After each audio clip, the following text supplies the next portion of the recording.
시중은행 골드뱅킹 잔액 1조 눈앞에 있다.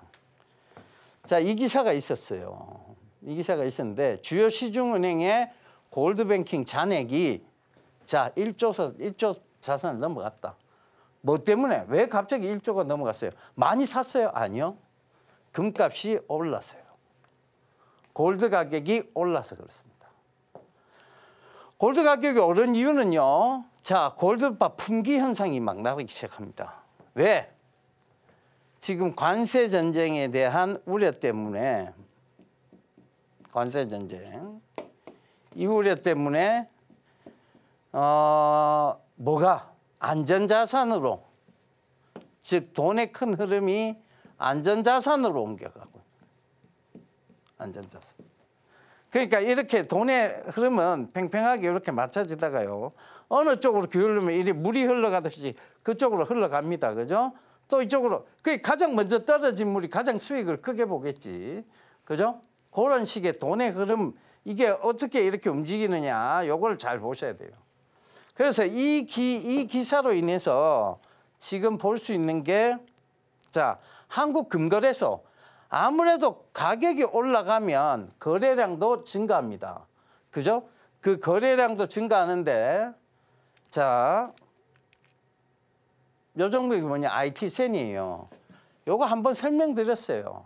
한국금거래소를 가지고 있는 회사이다. 아, 이거 언제 설명했어요? 저는 한국금거래소 이거 언제 설명했어요? 라고 얘기를 하신다면 2월 13일 날이죠. 그때도 2월 13일 날 금값 1년 새 44% 뜀박질하다는 기사를 잡아오면서 내년에는 4,000불까지 지금 3,000불이잖아요. 그죠? 내년에는 4,000불까지 오를 수도 있다.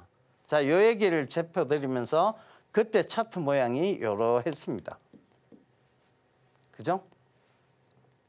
근데 지금 차트 모양은요. 쭉 올라갔죠.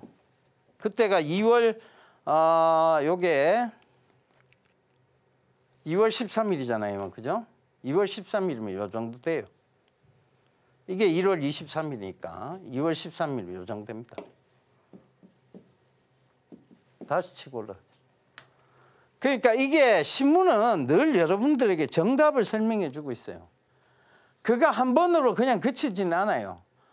그러니까 정말 이쪽이 몰릴 수 있는 이쪽에 어떤 주가가 좋아질 수 있는 흐름이 생기면 그게 연속적으로 나옵니다.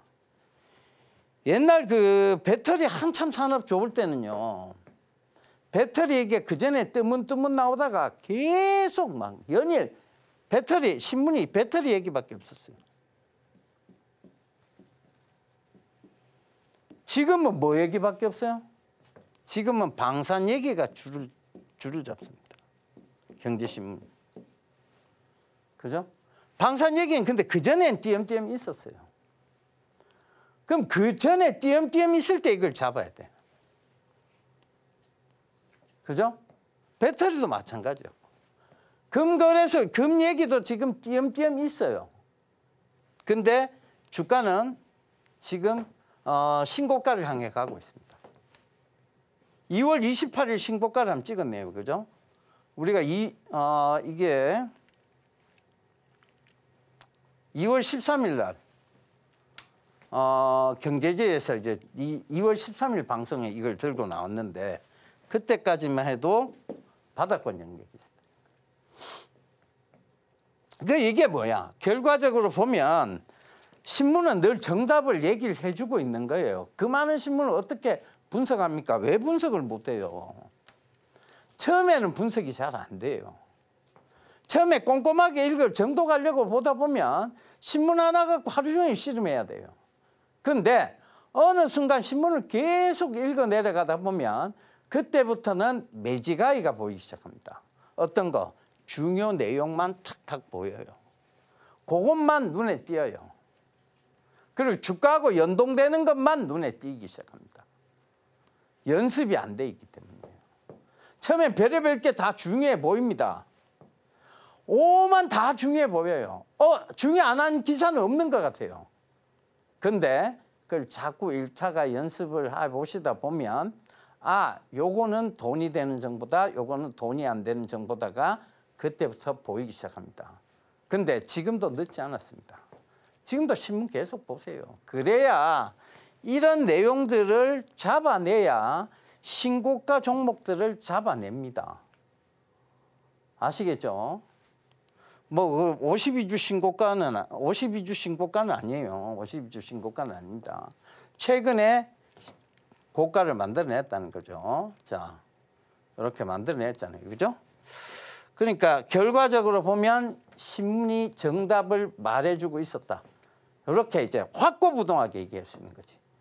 확고부동하게. 그죠? 자, 그 다음 보자고요. 그러니까 이게 다 근거가 있어. 알테오젠이 어제 이제 10% 급락을 했죠.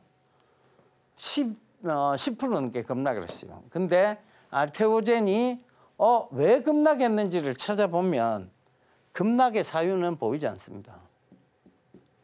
급락의 이유 보이지 않아요. 어제 신문 아무리 찾아봤어요. 급락의 이유가 보이지 않아요. 왜 10% 이상이나 빠졌지? 안 보입니다. 그 경우는 대다수 뭐다? 차익 실현. 너무 많이 올랐잖아요. 그죠? 차익 실현 매물이 나온 거예요. 이건 보통 차익 실현 매물들은 1에서 2일 사이에 다 소화가 됩니다. 이미 차익 실현하겠다고 마음먹은 단기 성향이나 중단기 성향의 매물은 1, 2일 사이에 다 나온다는 얘기예요. 그럼 어제, 오늘 나온다는 얘기죠. 그러면요, 그다음부터는 중장기 사람들만 남아있잖아요. 그럼 주가가 빠져요, 안 빠져요? 안 빠집니다, 그때부터.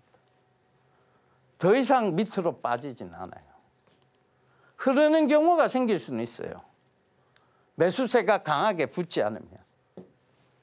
근데 이게 매수세가 그럼 강하게 붙을 것이냐, 안 붙을 것이냐에 대한 판단에서 뭐가 중요하냐? 그게 매수 타이밍이니까 그게 뭐가 중요하냐? 자, 이건 보유자의 영역 아니냐? 보유자의 영역이죠. 근데 급락이 나왔어요. 그러면 접근해봐도 될까에 대한 궁금증을 가지겠죠. 근데 보통은 차익 실현 매물은 1, 2일 만에 다 나온다고 얘기를 했고, 자, 그러면 자, 이게 오를 만한 근거가 없으면 뭐가 된다고? 주가는 이렇게 올랐다가 급락이 나오고 난 다음에 찔찔찔찔 흘러내리는 경우가 있어요. 왜? 뭐가 없을 때? 급등의 사유가, 즉 다시 올라야 될 명확한 사유가 없을 때 그렇습니다. 근데 제약바이오 업황이 다시 오를 만한 명확한 사유가 없는 업황은 아니에요. 분명히. 그죠? 그렇다는 것은 고민해봐야 돼. 이제 오늘쯤 아니면 월요일쯤 한번 들어가 볼까에 대한 고민에 대한 해답을 어디서 찾아내야 되느냐. 알테오젠 특허 침해 논란에도 불구하고 AZ의 1.9조 약 2조 1,900억 1,900억이죠. 아니다. 1.9조 1조 9천억이죠. 1조 9천억의 기술 수출이 됐다는 거예요.